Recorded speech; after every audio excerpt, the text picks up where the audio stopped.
नमस्कार। आज हम एक बहुत ही दिलचस्प टॉपिक पर बात करने वाले हैं, जन्मदिन की उदासीनता।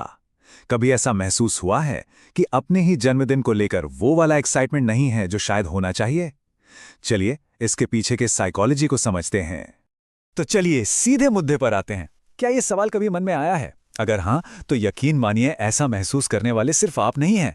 बहुत से लोग अपने जन्मदिन के आसपास ना उत्साह की जगह एक तरह का दबाव या कह सकते हैं थकान महसूस करते हैं। ये एक बहुत ही आम एहसास है और आज हम इसी की तह तक जाएंगे। इस एहसास को अक्सर बर्थडे ब्लूज या फिर जन्मदिन का डर भी कहा जाता है। और ये कोई कमी नहीं है, बल्कि इसके पीछे कुछ काफ़ी इंटरेस्टिंग साइकोलॉजिकल कारण हो सकते हैं।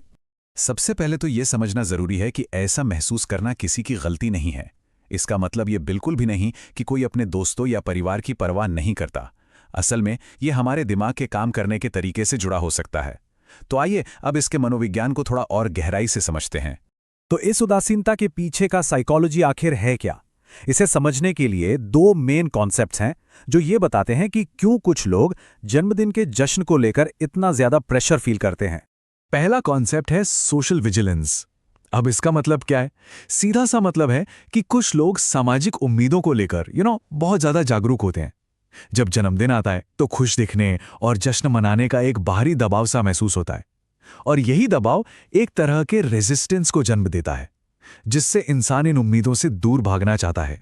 और दूसरा बड़ा ही जरूरी कॉन्सेप्ट है क्वालिटी ओवर रिचुअल प्रेफरेंस।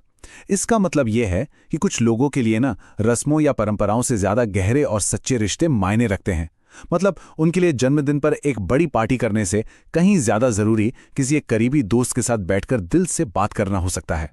यहां कहानी में एक दिलचस्प मोड़ आता है। क्या हो अगर ये उदासीनता, ये एपैथी कोई कमजोरी नहीं बल्कि स्वतंत्रता और आत्मविश्वास का संकेत हो? अक्सर समाज ऐसे लोगों को थोड़ा ठंडा या अनग्रेटफुल या असामाजिक समझ लेता है, लेकिन असलियत यह है कि वे ज्यादा स्वतंत्र और आत्मविश्वासी होते हैं। उन्हें अपनी कीमत महसूस करने के लिए बाहरी दिखावे या लोगों की मंजूरी की जरूरत ही नहीं होती। तो इसका मतलब बस इतना है कि दिमाग को एक्सटर्नल वैलिडेशन, मतलब बाहरी मान्यता पर निर्भर रहने की आदत नहीं होती। इसका ये मतलब नहीं कि उन्हें लोगों की परवाह नहीं है, बल्कि ये कि उनका सेल्फ वर्थ अंदर से आता है, इस बात से नहीं कि कितने लोगों ने उन्हें जन्मदिन की शुभकामनाएं दी। इस मानसिकता का एक बहुत ही पॉजिटिव रिजल्ट भी है, और वो है गहरे और मीनिंगफुल रिश्ते। जब कोई इंसान दिखावे से ज्यादा रिश्तों को इंपॉर्टेंस देता है तो जाहिर है उसके कनेक्शंस ज्यादा मजबूत होते हैं। ये लाइन पूरी बात का सार है। ये परफॉर्म करने के बारे में नहीं है, बल्कि कनेक्ट करने के बारे में है। जन्मदिन उन लोगों के साथ समय बिताने का एक मौका हो सकता है जिनसे सच में लगाव है, ना कि एक ऐसा इवेंट जिसे बस सोशल मीडिया पर पोस्ट करने के लिए किया जाए। तो आखिर में ये सब इस बात पर आता है कि हम सेलिब्रेशन को देखते कैसे हैं। अगर पारंपरिक तरीके पसंद नहीं हैं तो ये पूरी तरह से ठीक है। जरूरी ये है कि जश्न के मायने खुद तय किए जाएं। तो यहां से हम क्या सीख सकते हैं? अपनी आज़ादी को अपनाएं, दिखावे के बजाय असली रिश्तों को चुनें और सामाजिक दबाव को लेट इट गो, उसे खुद पर हावी ना होने दें। और सबसे ज़रूरी बात, जश्न मनाने का वो तरीका खोजें जो आपके लिए सच में मायने रखता हो, चाहे वो अकेले किताब पढ़ना हो या किसी खास के साथ बस एक कप चाय पीना।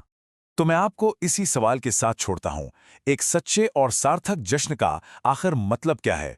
इस पर सोचिएगा जरूर, क्योंकि दिन आपका है तो जश्न भी तो आपके तरीके का ही होना चाहिए।